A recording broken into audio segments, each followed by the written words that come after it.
ప్రభునామమునకు మహిమ కలుగునుగాక. ప్రభువునందు ప్రియమైన వాళ్ళారా, దేవాది దేవుని యొక్క ఉచితమైన కృప చొప్పున ఈ రీతిగా మరొకసారి మీ గృహాలను దర్శించి దేవుని మాటలను పంచుకొనుటకు మీతో ముఖాముఖిగా మేము చూడకపోయినప్పటికీ వాక్యం ద్వారా ఒకరినొకరం తెలుసుకుంటూ, మీరు మమ్మల్ని చూస్తున్నారు కానీ మేము మిమ్మల్ని చూడడం లేదు, కానీ ఏదో ఒక రోజు ఖచ్చితంగా మనము దేవుని సన్నిధానంలో అందరినీ కలుసుకునే వారమై ఉన్నాం. మీరు ఫోన్ల ద్వారా తెలియచేస్తూ మీ ప్రార్థన అవసరతలైతేనేమి, అలా అంత మాత్రమే కాకుండా పరిచర్య గురించి మా అనుదిన ప్రార్థనలో మేము జ్ఞాపకం చేసుకుంటున్నాము అని మాకు తెలియజేస్తున్న విధానం బట్టి మేము ఎంతగానో దేవుని స్తుతిస్తున్నాం. మంచిది ప్రియమైన వాళ్ళారా, ప్రతిరోజు ఉదయం 8 గంటలకు తిరిగి సాయంకాల సమయంలో ఈ పరిచర్య కొనసాగుతూ ఉంది. ఈ దేవుని మాటలు ప్రకటిస్తున్నప్పుడు ఇంకా ఎవరైనా కానీ దేవుని మాటలు వినలేని స్థితిలో ఉన్నట్లయితేనా వారికి తెలియచేయండి. అందరూ ప్రభువులో బలపడాలని మన ప్రార్థన కదండి. మంచిది ప్రియమైన వాళ్ళరా, నేటి దినకాలము స్త్రీల గురించి ధ్యానం చేయాలని సిద్ధపాటు కలిగి ప్రభు సన్నిధిలో ప్రార్థించి, దేవా ఏ మాటలు పంచుకోవాలి, స్త్రీలమైన మేము మీరిచ్చే జ్ఞానంతో మా కుటుంబాలను కట్టుకుంటూ ప్రార్థనా జీవితంలో అయితేనేమి మీ నుంచి మేము మేలు పొందుకుంటూ మా కుటుంబాలను మీ సన్నిధానంలో కట్టుకోవడానికి సహాయం చేయనని ప్రార్థనా పూర్వకంగా నేటి దినకాలము దేవుని మాటలను ధ్యానించుకుందాం. నేటి దినకాలము దేవుడు మనతో మాట్లాడబోతున్న అంశ భాగము ఏదనగా, దేవుని చేత ఫలించిన స్త్రీలు ఎలా ఉండాలి. దేవుని చేత ఫలించిన స్త్రీలు, గడిచిన కాలంలో కొనియాడబడిన స్త్రీలు అని వాళ్ళ ప్రవర్తన ఎలా ఉండాలి వాటి గురించి మనం ధ్యానించి ఉన్నాం. అంత మాత్రమే కాకోకుండా ఈ దినకాలము దేవుని చేత ఫలించిన స్త్రీలు అంటే దేవుని చేత ఆశీర్వదించబడినప్పుడు ఆ ఆశీర్వాదానికి మనము లోబడి దేవునికి ఇంకా మరింతగా దగ్గరగా ఉండి ఇంకా ఇంకా కొదువుగా ఉన్న ప్రతి మేలులను మనం పొందుకోవాల్సిన వారమై ఉన్నాం. ఆ ఫలించిన స్త్రీలు ఎలా ఉండాలి? మేము దేవుణ్ణి నమ్ముకున్నాము, ప్రార్థన చేసుకుంటున్నాము, నిత్యము ఆయన పాదాలు పట్టుకొని మేము వేడుకుంటున్నాము, ప్రార్థన ద్వారానే మా కుటుంబాలు ఆశీర్వదించబడుతున్నాయి అని అనుకుని తిరిగి కొంచెం ఆశీర్వాదం కలగగానే దేవుణ్ణి విస్మరించే వాళ్ళు, మర్చిపోయే వాళ్ళు, ఇంతకు ముందు గడిచిన ప్రార్థన జీవితాన్ని నిర్లక్ష్య భావంతో ఉండేవాళ్ళు చాలా మంది ఉంటారండి. ఆశీర్వాదాన్ని పొందుకుంటారు, ఆ పొందుకున్న ఆశీర్వాదాన్ని రెండింతలుగా ఇంకా ఇంకా అభివృద్ధి పొందుకోవడానికి ఇంకా దేవుని పాదాలు పట్టుకోవాలి అనే ఆలోచన చాలా మందికి తగ్గిపోతుంది. అలా తగ్గిపోవడం ద్వారా ఆశీర్వాదాలు అనేటివి క్రమంగా దూరం అవుతూ ఉంటాయి. మనకు బాగా తెలుసు, చెట్టుకు నీళ్లు ఎక్కువగా పోస్తూ ఉంటే తగిన సమయంలో ఫలాలు ఇస్తా వస్తాయండి. అవి ఫలాలైనా కానీ, పూలైనా కానీ, నీడైనా కానీ ఈరోజు పోసినాను, ఇంకా 2 వారాల తర్వాత నేను పోస్తాను, నీళ్లు వేస్తాను చెట్లకు, అప్పుడు ఫలాలు వస్తాయిలే అంటే చెట్టు ఎండిపోతుంది, దాని సారాన్ని కోల్పోతుంది కదండి. అలాగే మన ప్రార్థనా జీవితం, ఈరోజు నేను ఎక్కువసేపు దేవుని సన్నిధానంలో గడిపాను, రేపు గడపకపోయినా పర్వాలేదు, నిన్నటి ఆశీర్వాదాలు ఉన్నాయిలే అనుకుంటే అది మన అవివేకమే కదండి. ఇక్కడ చూసినట్లయితే దేవుని చేత ఫలించిన స్త్రీలు ఇంకా ఎలా ఉండాలి, దేవునిలో ఇంకా ఎలా ఉండాలి అనే విషయాలు ధ్యానం చేద్దాం. మీ పరిశుద్ధ గ్రంథాలు తెరిచినట్లయితేనా కృత నిబంధన గ్రంథము పేతురు రాసిన మొదటి పత్రిక 3వ అధ్యాయము, స్త్రీల గురించి ధ్యానం చేస్తున్నాం కాబట్టి స్త్రీలకు సంబంధించినటే మనం ధ్యానం చేద్దామండి. పేతురు రాసిన మొదటి పత్రిక 3వ అధ్యాయము 5వ వచనంలో ఉన్న దేవుని మాటలను చదువుకుందాము. అటువలే పూర్వము దేవుని ఆశ్రయించిన పరిశుద్ధ స్త్రీలను పూర్వము దేవుని ఆశ్రయించిన పరిశుద్ధ స్త్రీలను తమ స్వపురుషులకు లోబడి ఉండుట చేత తమను తాము అలంకరించుకొనిరి. చాలండి. దేవుని చేత ఫలించిన స్త్రీలు తమ్మును తాము అలంకరించుకోవాలి. ఎలా అంటే అటువలనే పూర్వము దేవుని ఆశ్రయించిన పరిశుద్ధ స్త్రీలు పరిశుద్ధమైన స్త్రీలుగా జీవించాలి. పరిశుద్ధ అలంకరణ కలిగి ఉండాలి. దీన మనస్సు అనే అలంకరణ కలిగి ఉండాలి. సత్క్రియలు అనే అలంకరణ కలిగి ఉండాలి అని మనం కొన్ని విషయాలు ధ్యానించున్నాం. తర్వాతగా మనం చూసినట్లయితేనా దేవుని చేత ఫలించిన స్త్రీలు ఇంకా ఎలా ఉండాలి అంటే మనము ఎలా ఉండాలంటేనా తమ్మును తాము ఎలా అంటారు పురుషులకు లోబడి ఉండుట చేత తమ్మును తాము అలంకరించుకొని దేవుని చేత ఆశీర్వదించిన స్త్రీలమైన మనము తగ్గింపు కలిగి ఉండాలి అంటున్నాడు. ఎన్నో మాటలు మనం ధ్యానించున్నాం కదండి. స్త్రీల గురించి ధ్యానించిన ప్రతిసారి లోబడి ఉండాలి స్త్రీలమైన మనము మన కుటుంబ యజమానులకు, మన కుటుంబానికి, అలాగే సంఘానికి, మన ఇంట్లో ఉన్న పెద్దలకు. అంటే తగ్గించుకోవడం అంటే మన సెల్ఫ్ రెస్పెక్ట్ను విడిచిపెట్టడం అని కాదు, కానీ ఏ విషయాలలో ఒకవేళ భర్త కొన్ని సలహాలు ఇస్తున్నప్పుడు ఆ సలహాల ప్రకారము మనం నడుచుకోవాలి. ఒకవేళ ఆయన అధికారపూర్వకంగా అహంకారంతో మాట్లాడుతున్నట్లయితేనా సరిచేసే వారంగా మనం ఉండాలి. కుటుంబాన్ని కట్టుకునేటప్పుడు స్త్రీలుగా అహంకారంతో ఉన్నట్లయితేనా మన కుటుంబాన్ని మనమే పతన స్థితిలోనికి తెచ్చుకునే వారమే ఉన్నాం. అహంకారము స్త్రీలకు తగినది కాదు, అది అలంకారము కానే కాదండి. నీ అలంకారము ఎలా ఉండాలంటే తగ్గింపు జీవితము, ప్రతి విషయమందు లోబడి దేవుని పాదాలు పట్టుకొని అయా సహాయం చేయి తండ్రి. జ్ఞానైన సొలొమోను గారు అంటున్నారు కదా సామెతల గ్రంథంలో, జ్ఞానయుక్తంగా కుటుంబాన్ని కట్టుకోవాలంటే జ్ఞానవంతురాలు ఎలా ఉండాలంట తగ్గింపు జీవితం కలిగి దేవుని సన్నిధానంలో గోచాడుకుంటూ ఉంటే జ్ఞానం చేత తన కుటుంబాన్ని కట్టుకుంటుంది. ఊరబెరుకోలేదు అజ్ఞానం చేత, జ్ఞానంతో తన ఇల్లు కట్టుకుంటుంది. ఆ జ్ఞాన ప్రదాతైన దేవుని సన్నిధానానికి వచ్చి అడిగినట్లయితేనా సమస్తము ఆయన అనుగ్రహించేవాడు అన్నాడు. నువ్వు ఫలించిన స్త్రీగా ఉన్నట్లయితే ఇంకా నీకు కావలసినవి ఏమై ఉండాలంటే మొదటిగా తగ్గింపు కలిగిన జీవితాన్ని ఉండాలి. ఆ తగ్గింపు కలిగిన జీవితం ఎలా వస్తుంది అంటే కీర్తనల గ్రంథము 118వ కీర్తన ఎన్నోసార్లు చదువుకుని ఉంటాం కదండి.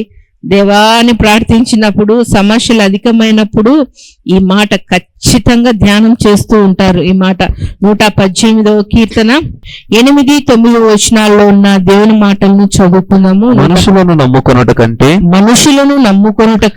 యెహోవాను ఆశ్రయించుట మేలు. రాజులను నమ్ముకొనుట కంటే యెహోవాను ఆశ్రయించుట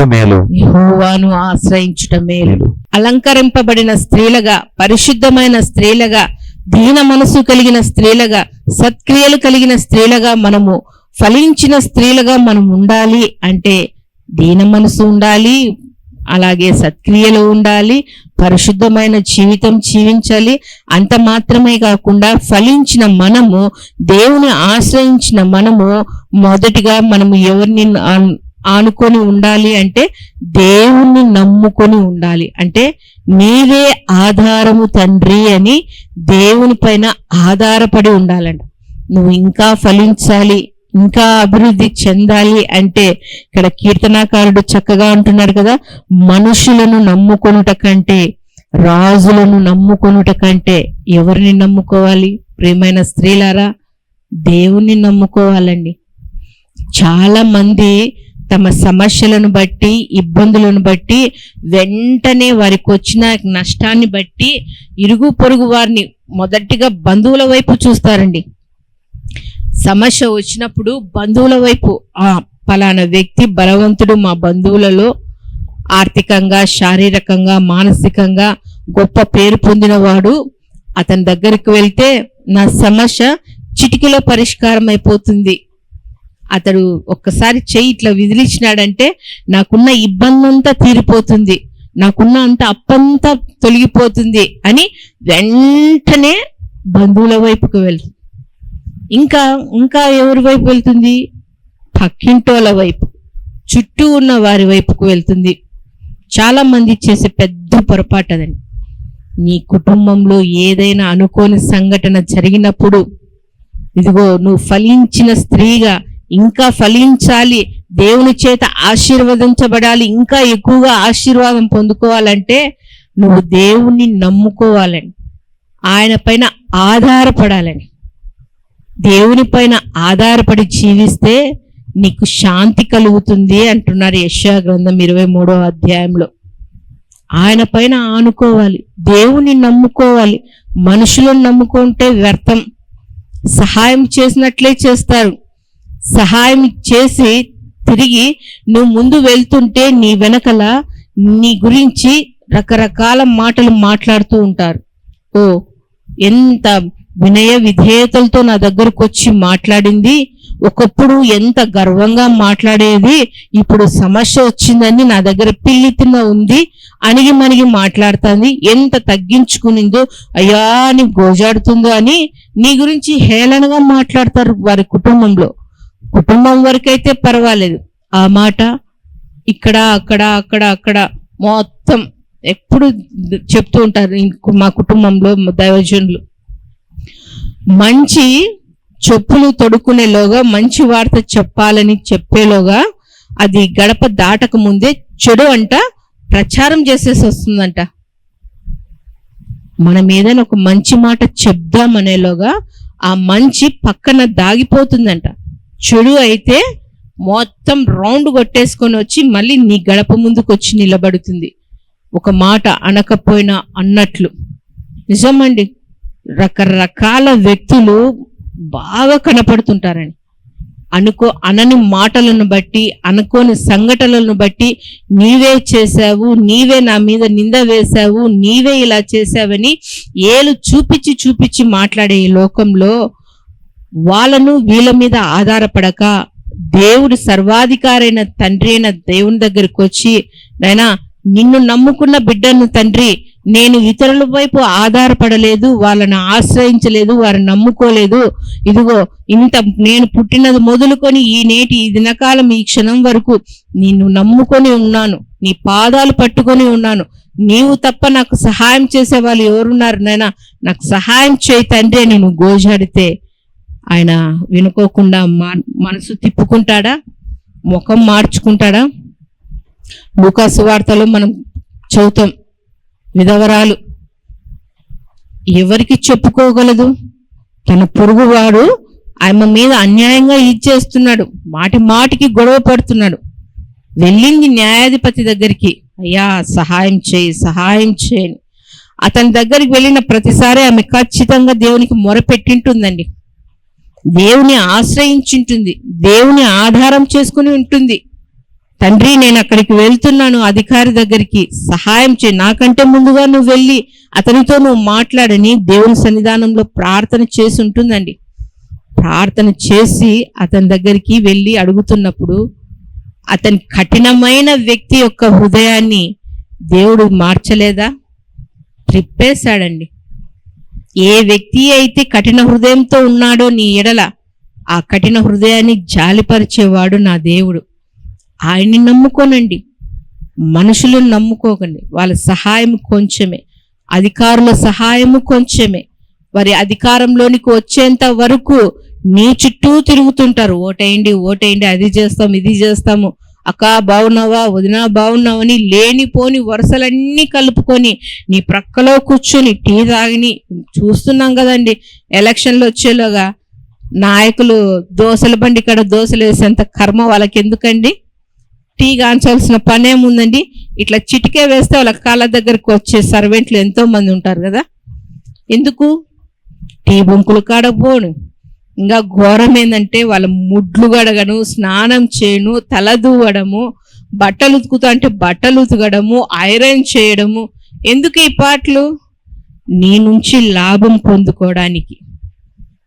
ఆ పొందుకున్న తర్వాత వాళ్ళు మళ్ళా మన చుట్టూ తిరగరు, మనం వాళ్ళ చుట్టూ తిరుగుతుంటాం. మన సమస్యలను, అయ్యా అలనాడు నువ్వు మా ఇంటి దగ్గరకు వచ్చినప్పుడు పలానా పని చేస్తానని చెప్పావు కదా, నిన్న అధికారిగా ఎన్నుకున్నాము, మాకు సహాయం చేయంటే నువ్వు ఒక్కదానివే ఉన్నావా నీకు సహాయం చేయడానికి? ఇంకా చాలా మంది ఉన్నారు, చూద్దాం పో అంటారు. వ్యర్థం. నీ పరిస్థితి ఏదో, నీ స్థితి ఏదో సర్వం ఎరిగిన వాడు దేవుడు కాబట్టి ఆయనను నమ్ముకొని, ఆయనను నువ్వు ఆధారము చేసుకుని, దేవుని పాద సన్నిధి పట్టుకొని విడువకక విసుకక దేవుని సన్నిధానంలో నువ్వు మొరపెడుతున్నట్లయితే, అలనాడు ఆ విధవరాలకు న్యాయం చేసిన దేవుడు నీకు న్యాయం చేయడా? నువ్వు ఫలించాలంటే దేవుణ్ణి నమ్ముకోవాలని అదే అంటున్నాడు కదా కీర్తనకారుడైన 2వ కీర్తనలో, కీర్తనల గ్రంథం 2వ కీర్తన 4వ వచనంలో, ఎలుగెత్తి నేను యెహోవాకు మొరపెట్టినప్పుడు ఆయన తన పరిశుద్ధ పర్వతం నుండి నాకు ఉత్తరం ఇచ్చును. యెహోవా నాకు ఆధారము కావున నేను పండుకొని నిద్రపోయి మేలుకొందును. 10,000 మంది దండెత్తి నా మీదికి వచ్చి మోహరించినను నేను భయపడను. ఎంత చక్కగా దావీదు గారికి కొడుకు ద్వారా వచ్చిన శ్రమలను బట్టి, ఇబ్బందులను బట్టి కొడుకుని ఏమీ చేయలేక, కన్న ప్రేమ అంటారు కదండి, దావీదు గారి యొక్క బలం తెలుసు, దేవుడు అంత బలం ఇచ్చినాడు. కానీ కన్న ప్రేమ కొడుకుని ఏమీ చేయలేక బ్రతకనీలే అని బాధపడుతూ వెళ్తున్నప్పుడు ఆ అరణ్యంలో కుమారుని నుండి పారిపోయి రచించిన కీర్తన. ఎలుగెత్తి నేను యెహోవా మొరపెట్టినప్పుడు ఆయన తన పరిశుద్ధ పర్వతం నుండి నాకు ఉత్తరం ఇచ్చును. ఎలుగెత్తి, దేవా నీవే తండ్రి నాకు ఆధారము అని ఇలా మనము చదువుతూ ఉన్నప్పుడు, ఈ మాట ధ్యానిస్తున్నప్పుడు మనకు హన్నా గుర్తుకొస్తుందండి. దేవుని సన్నిధానానికి వెళ్ళింది. మొదటి సమూయేలు గ్రంథము 1వ అధ్యాయం చదువుతున్నప్పుడు ఆ 8వ వచనం కానుంచి చదివితే అంతవరకు ఆమె మందిరానికి వెళ్తూ వస్తుంది. నామకే వాస్తేగా, అంతే కదండి. సమస్య కొంచెంగా ఉన్నప్పుడు దేవా సహాయం చేయని ప్రార్థించిపోతూ ఉంటారు. మొరపెట్టరు, గోజాడరు, కన్నీరు విడ్చరు, కృంగిపోరు, నలిగిపోరు, గువ్వవలె మూలుగరు. ఊరికి కొద్దిసేపట్ల 4 బొట్లు కాల్చి పోతారు. హన్నమ్మ కూడా అదే పరిస్థితి. తన సహోదరి అయిన వైరి అయిన పెనిన్న బాధ పెడుతున్నప్పటికీ ఆ బాధను బట్టి కొద్దిసేపు ఏడ్చుకొని పోతూ వస్తూ ఉంటేదే కానీ, ఎప్పుడైతే తన హృదయము వేదనతో నిండిపోయింది, ఎక్కువ అయిపోయింది బాధ, ఎక్కడికి పోయి ఏడ్చింది? తన తల్లిదండ్రుల దగ్గరికి వెళ్ళి ఏడ్చిందా? బంధువుల దగ్గరికి వెళ్ళి ఏడ్చిందా? చుట్టుపక్కల ఉన్న వారి దగ్గరికి వెళ్ళి కూర్చుని, చూడండి నా సహోదరి నన్ను ఈ రీతిగా మాట్లాడుతుందని వాళ్ళ దగ్గరికి పోయి చెప్పుకోలేదామె. దేవుని సన్నిధానానికి వచ్చి బోర్ల బొక్కలబడి ఏడుస్తుందని. ఆ ఏడుపు కూడా బయటికి రాలే, తనలో తాను కుమిలిపోతుంది ఎక్కువగా. పెదవులు మాత్రమే కదులుతున్నాయి. దేవా నీ సేవకురాలికి వచ్చిన కష్టాన్ని చూడు తండ్రి. ఎలుగెత్తి ఏడ్చండి దేవుని సన్నిధానంలో. నిన్ను నమ్ముకున్న బిడ్డలం నాయనా, రక్షించబడ్డాము. మా పాప జీవితంలో నుంచి మేము బయటకు వచ్చినాము. మేము రక్షించబడిన నాటి నుండి నేటి దినం వరకు నీ పాదాలే పట్టుకొని ఉన్నాము. మాకు నువ్వు తప్ప ఎవరునైనా సహాయం చేసేదని ఎలుగెత్తి ఏడ్చండి దేవుని సన్నిధానం. ఎందుకు ఫలించరండి? హన్న దేవుని ఆధారం చేసుకొని ఎలుగెత్తి ఏడ్చిందండి దేవుని సన్నిధానంలో.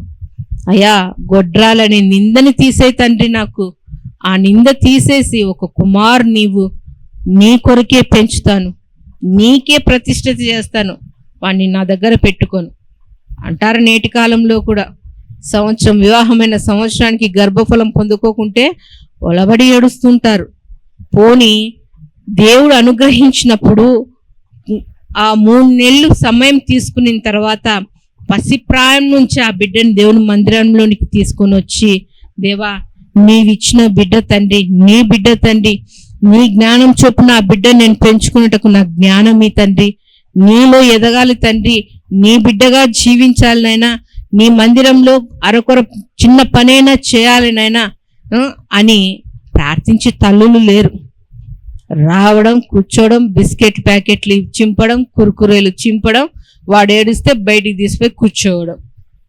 వానికి ఎక్కడంగా దేవుని మాటలు ఎక్కుతాయి? వాడు మందిరానికి వచ్చినాడంటే కురుకురేలు తినడానికో, బిస్కెట్ తినడానికో, లాలీపాప్ తినడానికో, లేదంటే పరిగెత్తుకుంటా బయటికి పోవడానికో. ఇదే మందిరం అంటే.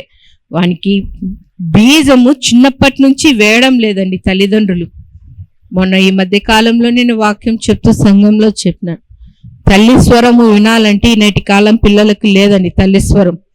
వాడు పుట్టినప్పటి నుంచి సెల్ ఫోన్లో పాటలు పెట్టడం, ఆ పాటలు వింటూ వాడు ఎదుగుతూ వచ్చినాడు. పెద్ద అయిన తర్వాత దేనికి బానిసైనాడు వాడు? సెల్ ఫోన్లకే బానిసైనారు. తల్లి స్వరము వినడంలే, తల్లి బోధ చెప్పడంలే, దేవుని మాటలను కథల రూపంలో చెప్పడంలే, దేవుని ప్రేమను చెప్పడంలే. చిన్న ప్రాయం నుంచి మనం ఎన్నోసార్లు ధ్యానం చేసుకుంటూ వచ్చినాం. ఏం మోషే గారి యొక్క తల్లి అయితేనేమి, హన్నా గారు అయితేనేమి, అంత మాత్రమే కాక కొత్త నిబంధనలో ఉన్న స్త్రీలైనా తిమోతి గారి యొక్క తల్లి అయితేనేమి, దేవుని యొక్క క్రమంలో పెంచుతూ విశ్వాసంలో వాళ్ళని పెంచుతూ వచ్చినారు.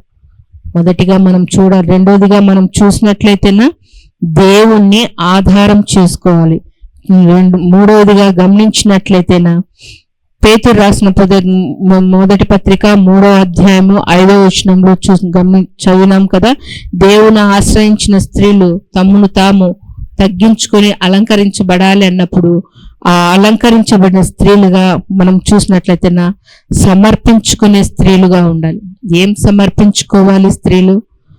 అదే లూకా సువార్తలో మనం చూసినట్లయితే మరియా దేవుని పాదాల దగ్గర తను తాను అర్పించుకునిందండి. ఆయన బోధను వింటూ బేతనియా గ్రామానికి యేసు ప్రభుల వారు వచ్చినారంటే మార్తా మరియా వారి కుటుంబాన్ని ఖచ్చితంగా దర్శిస్తూ వస్తున్నారు. వారి ఇంటి నుండి భోజనం చేస్తూ దేవుని మాటలు ప్రకటిస్తున్నప్పుడు మార్తా అనేకమైన పనులు పెట్టుకుని, మన ఇంటికి ఫలానా వాళ్ళు వస్తున్నారంటే రకరకాల వంటల్లో నిమగ్నమై ఉంటారు. వారితో మాట్లాడడానికి సమయం ఇవ్వలేరు. ఏమంటే మనం చేసే రుచికరమైన భోజనము వాళ్ళు తిని మనల్ని గౌరవించాలి, బాగా చక్కగా చేసినారని. కానీ ఇక్కడ చూసినట్లయితే నా మరియా అర్పించుకునింది, దేవునికి సమర్పణ కలిగి జీవించింది. ఆయన బోధ యందు లక్ష్య పెట్టి ఉంది. నువ్వు ఫలించాలంటే దేవుని సన్నిధానంలో సమర్పణమైన జీవితాన్ని జీవించాలి. కృత నిబంధన గ్రంథంలో చాలా మంది పౌలు గారి యొక్క పరిచర్లో చూసినట్లయితే నా రోమిలకు రాసిన పత్రిక 16వ అధ్యాయము 1 నుంచి చివరి వచనాలకు చదివితే ఎక్కువ శాతం స్త్రీలే ఉన్నారండి. పౌలు గారి యొక్క పరిచర్యకు చక్కటి సహకారులు. మొట్టమొదటిగా ఫీబేకా నుంచి చూస్తే ప్రిస్కిల్లా, దమరి, ద్రుస్కిల్లా, చాలా మంది అండి, చాలా మంది స్త్రీలు దేవుని పరిచర్యకు తమను తాము సమర్పించుకున్నారు. నువ్వు సమర్పించుకున్నావా? రక్షించబడ్డావని పేరు మాత్రమే ఉంది. నీ కుటుంబం అంతా దేవుని సన్నిధానంలో సమర్పించబడి, అయ్యా ప్రతి పరిశుద్ధమైన దినం, ప్రతి పునరుత్థాన దినం నా కుటుంబం ముందుగా వచ్చి సంఘంలో ఏదైనా చిన్న పని ఉన్నా చేయడానికి మేము సమర్పణ కలిగి ఉన్నాం, ఆ పనులు చేయడం. నీ బిడ్డను సమర్పించుకున్నావా పరిచర్యకు? ఏం దేవుని మాటలు ప్రకటించాలనే కాదు, ఆయన సన్నిధానంలో చిన్న పని చేసిన సమర్పణ గల జీవితం. ఒకవేళ నువ్వు ఆ పనులు చేయనప్పుడు ఇదిగో నీకు కలిగి ఉన్న దానిలో పరిచర్యకు సహకారిగా ఉండి సమర్పించి, అయ్యా దైవజనుల మేము ఎక్కడికి వెళ్ళలేము, ఇదిగో మేము మోకరించి ప్రార్థిస్తాం, మీరు వెళ్ళండి. దేవుడు అలనాడు చెప్పినాడు, అంతటా సువార్త ప్రకటించబడాలి, అందరూ మారు మనసు పొందాలి అని దేవుని మాటలు నెమరు వేసుకుంటూ, నాకు దేవుడు ఇచ్చిన దాంట్లో కొంత నీకు ఇస్తున్నాను పరిచర్య నిమిత్తమై, సువార్త ప్రకటించు సేవకుడా అని సమర్పణ కలిగిన జీవితాలు ఉన్నాయా? ఒకవేళ నువ్వు సమర్పణ కలిగిన జీవితాన్ని జీవించినట్లయితేనా ఇదిగో దేవుడు ఇంకా నిండాలుగా ఆనాడు వాక్యం సెలవిచ్చిన రీతిగా మలాకీ గ్రంథంలో ఆకాశపు వాక్యాలు విప్పి విస్తారమైన దీవెనలు నీ కుటుంబానికి దేవుడు అనుగ్రహించేవాడుగా ఉన్నాడు. అలా కాకుండా దేవుడు ఆశీర్వదించినాడు, నా గల్లపెట్టె నిండింది, బ్యాంక్ బ్యాలెన్స్ బాగుంది, నా మెడ తిప్పకలేనంత ఆభరణాలు ఉన్నాయి, ఈ రోజు కట్టిన చీర రేపు కట్టుకోకుండా సమృద్ధిగా ఉన్నాయి అని అనుకుంటే అవి అలాగే పాతగిలుతాయి. కానీ నువ్వు దేవునికి ఇచ్చినది ఎక్కడా కనపడదండి. పేద విధవరాలు తన జీవితాన్నే ఇచ్చేసింది దేవునికి. ఆయన ఏమన్నా కొదవ చేసినాడా? జీవ గ్రంథంలో ఆమె పేరు లిఖించబడింది. పరిశుద్ధ గ్రంథంలో ఆమె గురించి మనం ధ్యానం చేస్తున్నాం. నీకు కలిగిన దాన్ని నువ్వు సమర్పించి, అలనాడు మరియా అయితేమి, మార్తా అయితేనేమి, ఇంకా చాలా మంది స్త్రీలు దేవునికి సమర్పణ కలిగి ఆయన పరిచర్లు వాడబడ్డాడు. నువ్వు వాడబడు. ఇంకా దేవుని చేత ఫలించిన స్త్రీలుగా మనం ఉందాము. మెండైన దీవెనలు పొందుకుందాం. ఆ స్థితిలో జీవితం దేవుడిచ్చే మేలులు పొందుకుందాం. ప్రార్థన చేసుకుందాం. మహాపరిశుద్ధుడు అయిన మా ప్రియ పరలోకపు తండ్రి, జీవం గల దేవ, జీవాధిపతివైన కన్న తండ్రి, మీ ఘనమైన నామములకు లెక్కింపలేని స్థుతులు స్తోత్రములు చెల్లించుకుంటున్నాం నాయన. దేవా, నిన్ను నమ్ముకున్న బిడ్డలు ఫలించే బిడ్డలుగా ఉండి తండ్రి, ఆ ఫలించిన బిడ్డలు ఏ రీతిగా ఉండాలని మీరు సెలవించిన రీతిగా నిన్ను నమ్ముకొని నీ పైన ఆధారపడి జీవించే బిడ్డలుగా ఉండాలని, లోబడి జీవించే బిడ్డలుగా ఉండాలని, అంత మాత్రమే కాకుండా సమర్పణ కలిగిన జీవితాన్ని కలిగి ఉండాలని మీరు సెలవిచ్చిన అమూల్యమైన మాటలకే లెక్కింపలేని స్థితిలో స్తోత్రములు చెల్లించుకుంటున్నాం నాయన. ధ్యానించిన మాటలలో ఏ విషయంలో మేము తప్పిపోయి ఉన్నామో తండ్రి సరిచేయండి నాయన. మీలో అంటుకట్టబడి జీవించుటకు తండ్రి సహాయం చేయమని ప్రార్థిస్తున్నాం తండ్రి. దేవా, ఎల్లప్పుడూ తండ్రి మీరు మాకు తోడుగా ఉండి, మీరు మాకు ఆధారమై ఉండి నాయన, ప్రతి వ్యాధి బాధలలో, కష్ట నష్టాలలో, ఇరుకు ఇబ్బందులలో తండ్రి అన్ని విషయాలలో మీరు మాకు తోడుగా ఉండి నడిపిస్తూ, సంరక్షిస్తూ, భద్రపరుస్తూ, కాపాడుతున్న గొప్ప తండ్రి, మీకు లెక్కింపలేని స్థితిలో స్తోత్రములు చెల్లించుకుంటున్నాం దేవుడా. దేవా, ఎందరైతే మాటలు వింటున్నారో, ధ్యానిస్తున్నారో వారిని మీ కృపలో జ్ఞాపకం చేసుకున్నాను తండ్రి. వినిన మాటలు విని విడిచిపెట్టక వారి హృదయంలో పదిలపరుచుకొని మీ వాక్యానుసారంగా జీవించే మనసును, బ్రతుకును మీ బిడ్డలకు అందరికి అనుగ్రహించమని తండ్రి, ఏ విషయాలను బట్టి మీ సన్నిధానంలో మొరపెడుతున్నారో ఆ మొరను మీరు ఆలకించి సమాధానంతో తండ్రి మీ బిడ్డలు నింపమని అడుగుతూ, మమ్మల్ని మేము తగ్గించుకుంటూ మీ గొప్ప నామమును హెచ్చిస్తూ, మాకు రక్షకుడు, ప్రాణ విమోచకుడు అయిన నజరేయుడైన యేసుక్రీస్తు నామములో ప్రార్థించి వేడుకొనుచున్నాము తండ్రి. ఆమేన్. మా చిరునామా దైవజనులు బ్రదర్ ఓ రూబేన్ గారు, క్రీస్తు ప్రార్థనా మందిరం, డోర్ నెంబర్ 1-10-386, నగరిగుట్ట, పులివెందుల, కడప జిల్లా. మీ ప్రార్థన అవసరాల కొరకై సెల్ నంబర్ 9989067409.